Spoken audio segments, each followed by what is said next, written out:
Your inner child has begun to grow and has a very interesting message for you. I came into this after contemplation, and one of the biggest messages I have is your grandiose ideas are coming true. Throughout our entire life, we plant lots and lots of seeds. We have a huge imagination. We're very curious. But throughout your whole life, through childhood, you have been visualizing and dreaming and asking and, in some ways begging for your dreams to come true. And currently, your inner child is feeling courageous, empathic, liberated. Your self expression is coming through. You are centering your attention. This is all inner child activation. That just means that your inner child is experiencing intense change. The merging is happening, right? We've got conscious, subconscious, we've got yin, yang energy. So we've got the merging happening last quarter moon. So according to that, you've already done a lot of work, but there's it never ends, of course. Sacred fire journey never ends. But what happens is we start to become curious. We start to participate. And so now the negative and the positive start to merge. Fantasy and reality start to merge. These two start to regulate each other, start to redefine what their reality currently looks like. At the first quarter moon, the stems and leaves you are developing are beginning to take real form. Your grandiose ideas are coming true. Your intuition is getting stronger by the day.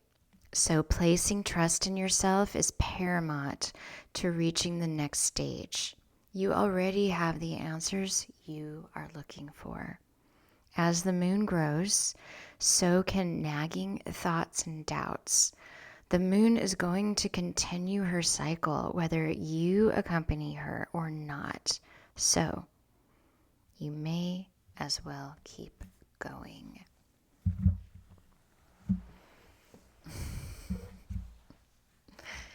This is already, we're only 3 minutes into this reading. I can't wait to see what's going to unfold.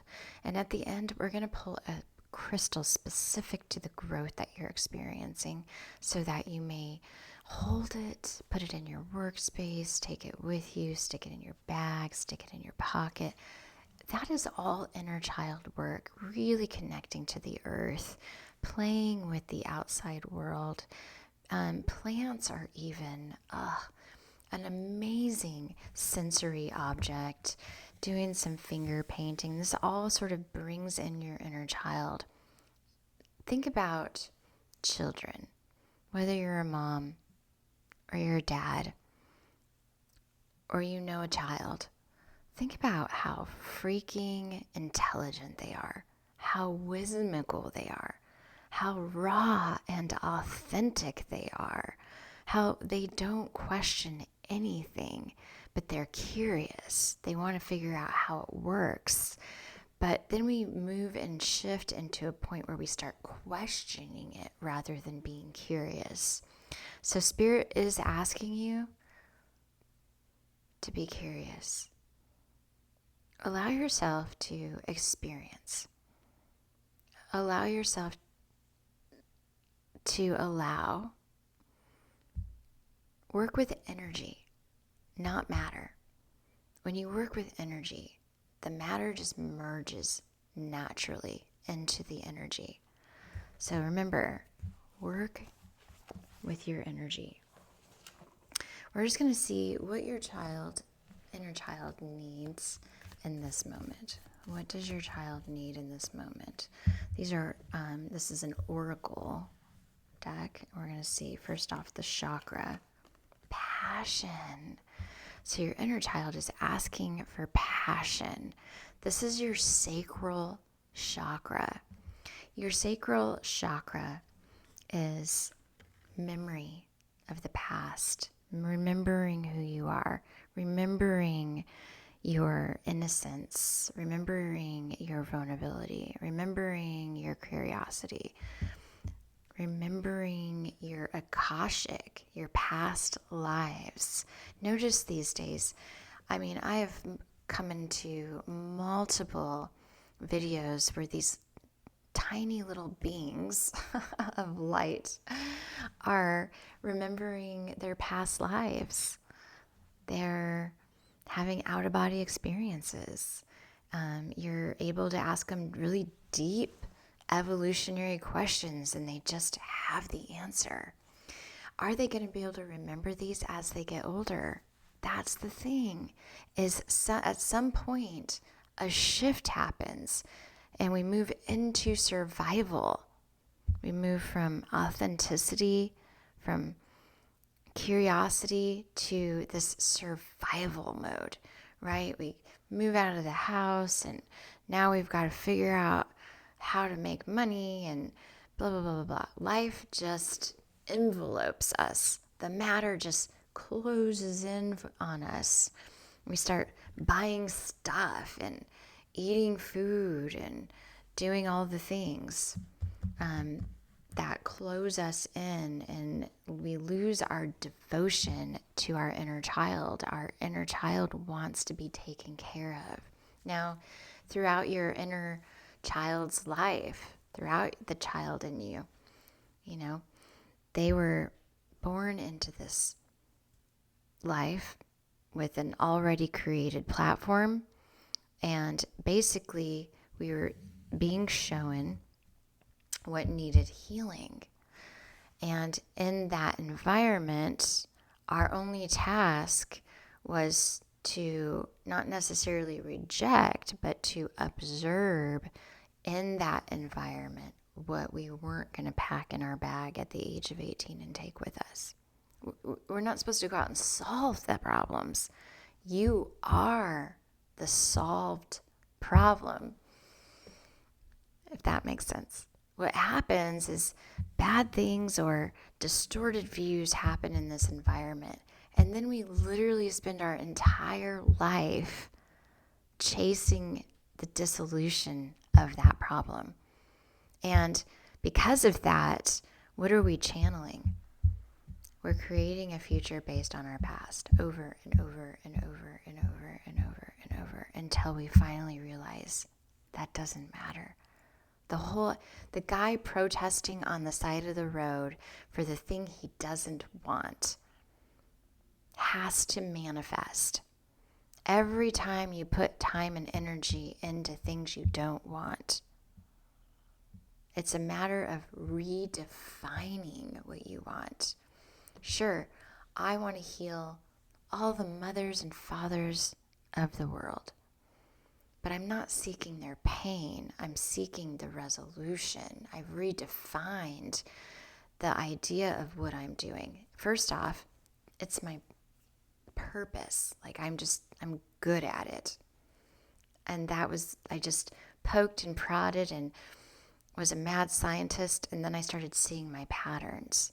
I started to see my curiosities.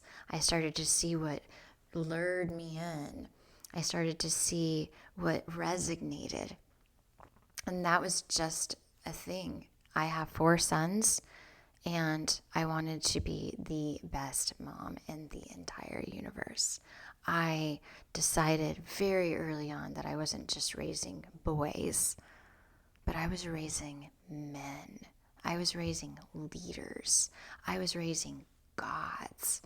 And if I get in their way, then I take their power because they have their own intimate devotion. They lead themselves through their devotion to their creator, whoever that is. And I didn't want to take that from them, but I did want to create a safe space so they didn't have to go outside of me to seek answers. they know that they can come and I will not inject, project, or intrude in the process of the way that they think. Well, that's a gift. That's a rare gift. I was given a rare gift as a mother to see clearly with strategy and adaptation to shift and pivot in the ways that I needed to for my sons. And it was harmony. It was yin yang energy. And I set out to teach moms and dads how to mind their own business. I know that's a radical way to look at it, but I, on numerous occasions, had to keep reminding myself to mind my own business. They got this. They know what they're doing. They are going through their trials and tribulations because that is where they alchemize. That is where they become a whole person. It's in that, what we consider suffering, which isn't suffering. It really isn't. But we see it as suffering because we're in resistance of it. But really, it's life experience. It's getting dirty. It's having, experimenting. Meeting new people, being in different relationships, not getting attached. You'll know when it's the right relationship. You'll know when it's time. But in the meantime, you're just having fun. You're just getting to know yourself.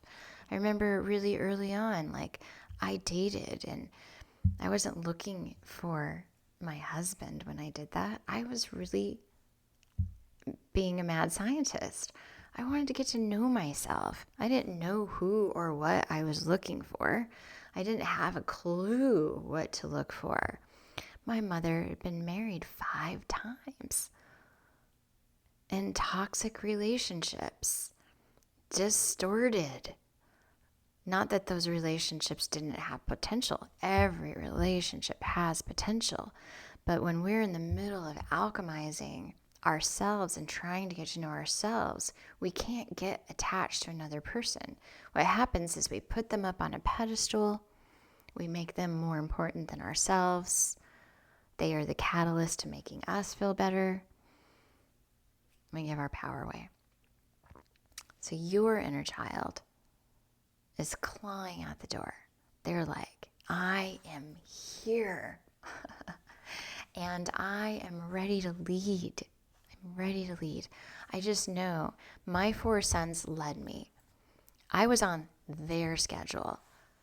And what was so neat about that is by being one-minded and being on their schedule allowed me to have my own schedule. I know that seems crazy, but I just allowed the process to happen. I was like, you know what? I don't want to miss a beat. This is their life. I don't want to take that away from them. I definitely took care of my needs. They took care of me. They honored me. They respected me. I was just talking to my son yesterday, and my oldest son, he's 26. And he said, or I said to him, I said, you never fought with your brothers? They never, 4 boys in my home, never ever physically harmed each other. Never called each other names. Only supported, leveled them up. I just think, wow, what a beautiful, beautiful shift. Right? As a little girl, my brother beat me up. My sister and my brother were 4 and 5 years older than me. And these stories, I imagine, resonate, with you when your experiences. But they bullied me all the time. I was just too happy for them. Too happy.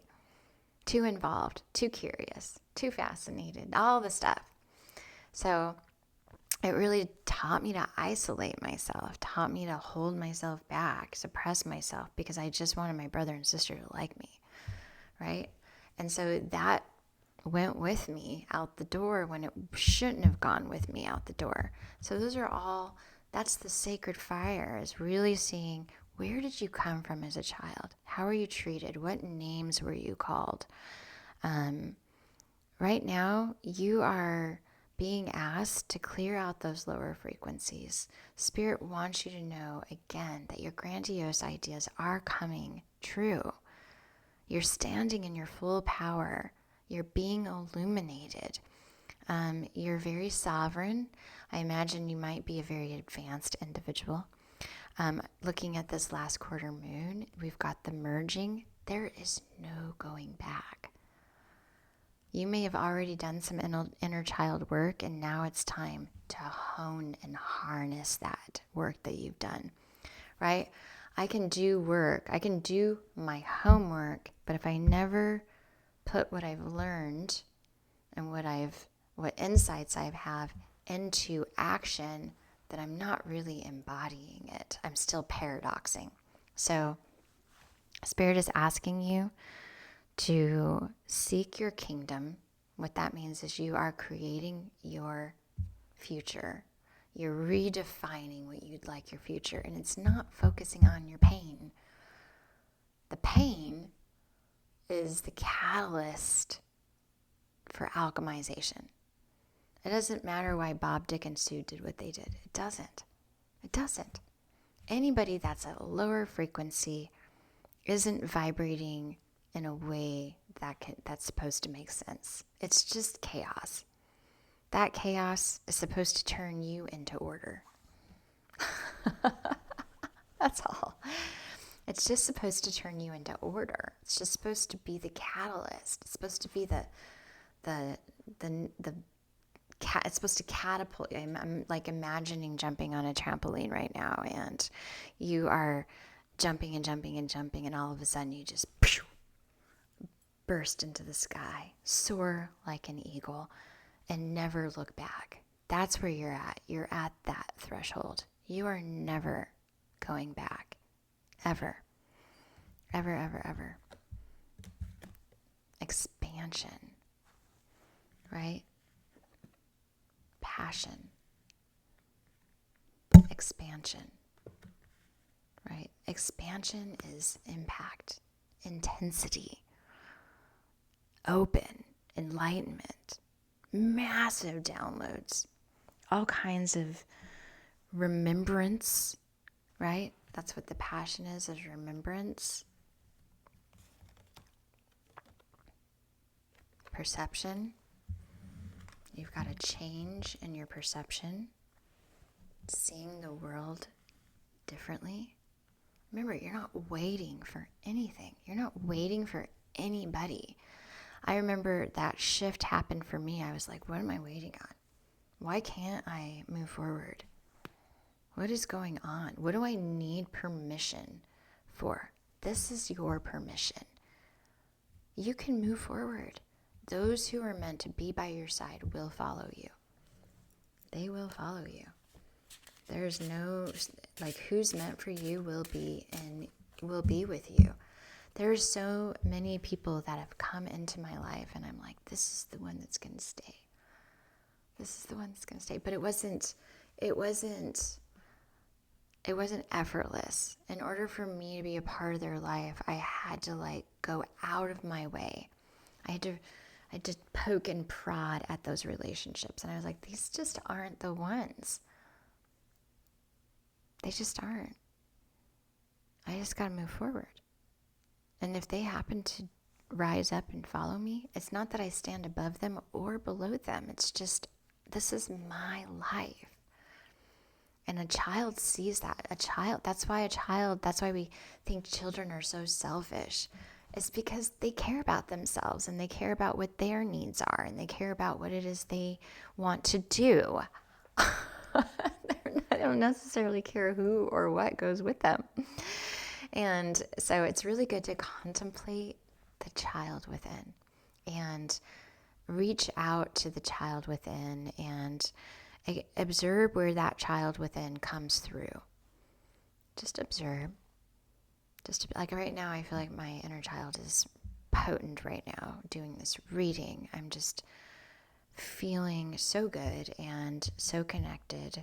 And I just know that you on the other side of that screen is definitely having some breakthroughs. The inner child loves symbols. So I'm going to give you a mudra that I want you to be a mad scientist. Let me know in the comments what this mudra does for you. I'd love to hear about it. I'd love to interact with my audience. I'd love to, and I will look at every single message. So we're going to look at, I know, just kind of feeling my way through. Tell me when to stop. I know, right? No.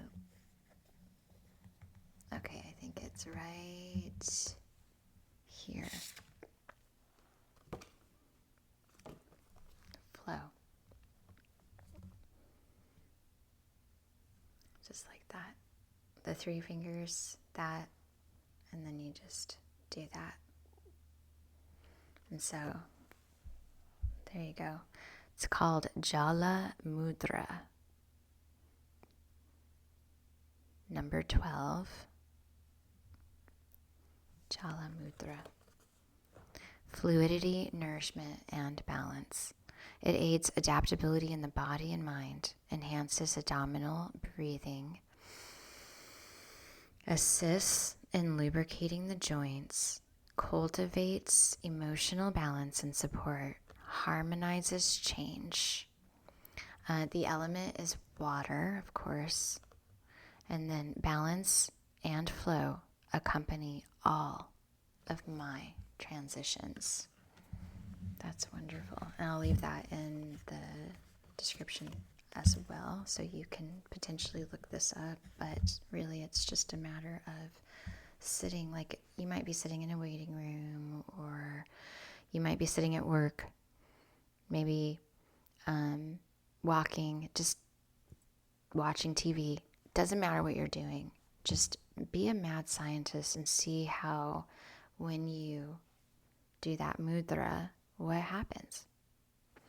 Okay, last card I want to pull, or I'm going to pull 2 more cards. I'm going to pull of course, crystals. I want to see what crystal is coming through for you, and we're going to look at your moonology. So we're looking at what emotions are surfacing for your inner child. Talk less and feel more. And this is last quarter moon in Pisces.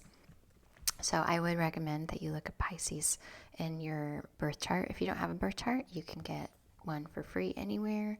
If you'd like to work with me and do a birth chart analysis, you can also find a link in my bio.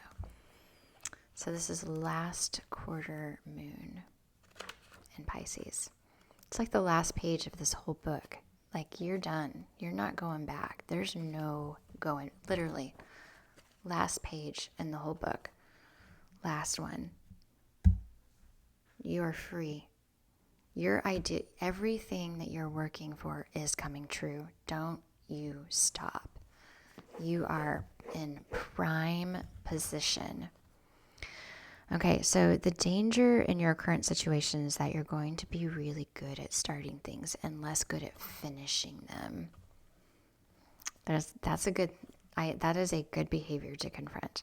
This card suggests that you need to talk less and feel more. So rather than telling people what you want now, feel your feelings about what you want. What comes up? Do you believe in yourself or not? It's a great question. Perhaps you started strong but are running out of steam. If so, go within and ask yourself how committed you are to your goals. Remember that it's okay to change your mind. Beautiful inner child energy. Really. I always told my kids, you can do that, and if you don't like it, you can stop. You can go that way, and if you don't want to go that way anymore, you can go a different way. But just take a step. Just do it. Manifesting, one of the current energies is about feelings, and the other is in its head. Remember the merging. You're merging head and feelings, head and heart. Where are you?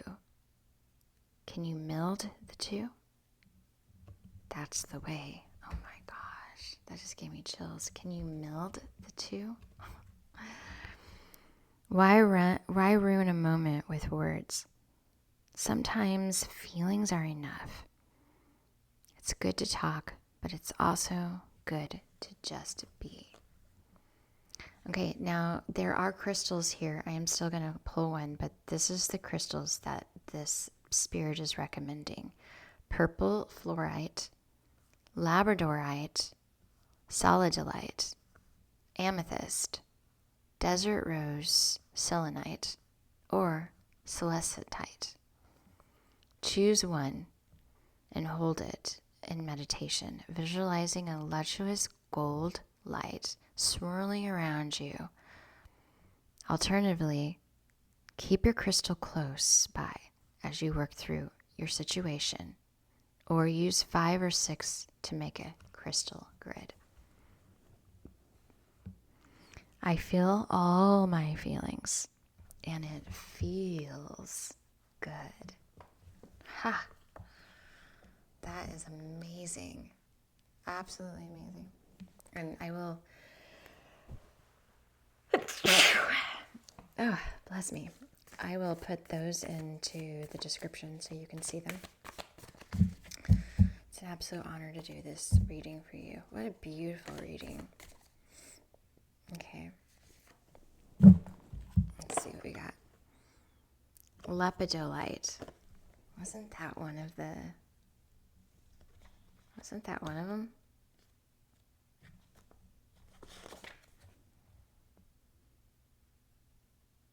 Oh, it's Labradorite. This is Lepidolite. So what is Lepidolite? Is a lithium-infused mica with rose and lavender-hued spa vibes. Oh my God. I mean, it definitely represents all of these crystals. It's almost like this one crystal represents all of these crystals. Who needs it? The perpetually frazzled, the oh-so-cerebral type of workaholics, right? Because I feel everything, right? And it feels good. I would say that that's a great mantra. I would write that down on my whiteboard or write it on a piece of paper and stick it in my pocket. It's important to rip your heart open. It's important to feel all your senses, but it's also important to have the boundary, the value, right? I'm not stepping outside my boundary. I'm not wondering what Bob's doing, because as soon as I do that, I start channeling his energy, and now it's coming into my vortex. No, thank you. I got this. No, thanks, Bob. No, thank you, Bob. One of my clients, I talk about Bob all the time. So where to put it? In a bubble bath, on the meditation cushion, in the fetal position, when the pressure to be successful, fit, and fabulous is too much. When to use it? When freaking out, right? Your inner child might throw a temper tantrum, and we just want to self-regulate. We're not looking for somebody to regulate us, because right now we're merging. It's like the student and the mentor are ready. And when the student is ready, the teacher appears. Or to prevent that, put the phone on, do not disturb, hold Lepidolite in each palm, and just let yourself be for 5 minutes. Relax the muscles between your shoulder blades, lengthen your breaths, and let go of all the drama. It wasn't yours to begin with it anyway. Enter your chill zone. And on that note, what a great reading. Remember, your grandiose ideas are coming true. Be courageous. Allow your empathy to ripple. Liberate your self-expression. But less is more. So Spirit is asking, talk less. Pause in the middle of your words. Allow the conversation to flow. Just be. Just You are harnessing your passion. And again, you're in the merge. There is no going back. I love you guys. Mwah, mwah, mwah. And for those of you who don't know me, my name is Bobby, and I will see you in the next video.